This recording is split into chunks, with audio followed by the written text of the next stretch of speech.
قسمت آخر از مستند ایران باستان، مادها و هخامنشیان، هنر و معماری هخامنشیان، تخت جمشید و هنر جاودان، شکوه هخامنشیان.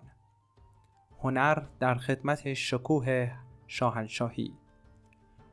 هنر و معماری زبان ماندگار یک تمدن است.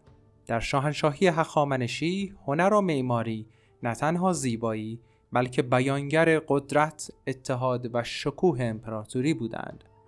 در قالب این هنر تخت جمشید یا پارسه به عنوان نمادی از اوج شکوه هخامنشیان ساخته شد. تخت جمشید نماد شکوه هخامنشیان.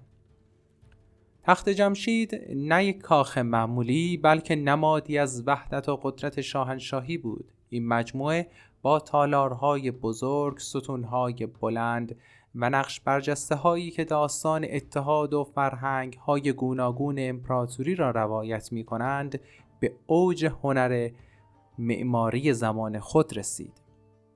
در اینجا نمایندگان ساتراپی ها با هدایایی از سراسر شاهنشاهی گرد هم می آمدند تا به شاه ادای احترام کنند.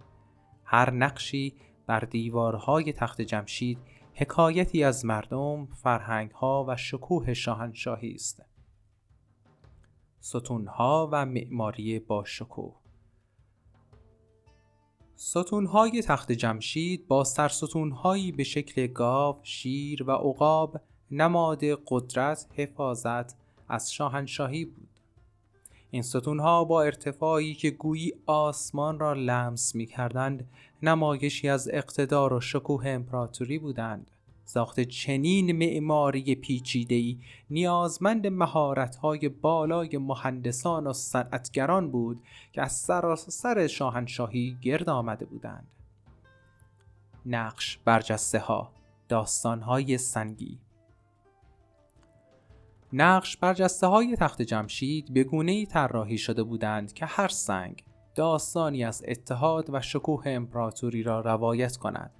سربازان جاویدان نمادی از نظم و قدرت ارتش هخامنشی بودند. نمایندگان ساتراپی ها با لباس ها و هدایایی خاص نشان دهنده تنوع فرهنگی شاهنشاهی بودند. این نقش برجسته ها تاریخ را در دل سنگ ها حک کردند و تا امروز یادآور عظمت هخامنشیان هستند. بناهای دیگر هخامنشی. علاوه بر تخت جمشید، هاسارگاد، آرامگاه کوروش بزرگ، نمونه ای از ترکیب سادگی و شکوه در معماری هخامنشی است. این آرامگاه با طراحی ساده اما پرمعنا نمادی از احترام به میراث کوروش بود. همچنین پل‌ها، کانال‌ها و راه‌هایی که توسط هخامنشیان ساخته شدند، نمونه ای از توانایی مهندسی آنان بودند. این بناها به شاهنشاهی کمک کردند تا در سرزمین‌های وسیع خود را به طور مؤثرتری مدیریت کنند. هنر تزئینی، جزئیات ظریف. هخامنشیان نه تنها در معماری بلکه در هنرهای تزئینی نیز پیشگام بودند. جام‌های طلایی و نقره‌ای با نقوش زیبا نشان دهنده ذوق هنری و ثروت شاهنشاهی بود. قالی‌های بافته شده با طرح‌های هندسی و طبیعی زینت بخش کاخ‌ها و معابد بودند و هنر ایرانی را به جهانیان معرفی کردند. تخت جمشید در دل تاریخ. تخت جمشید پس از قرن‌ها همچنان ایستاده است، نه تنها به عنوان ویرانه‌ای از گذشته بلکه به عنوان نمادی از تمدنی که هنر و معماری را به اوج رساند.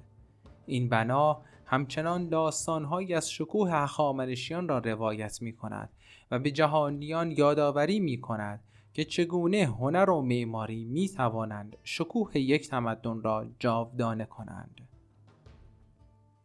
هنر هخامنشی، میراثی جاودان.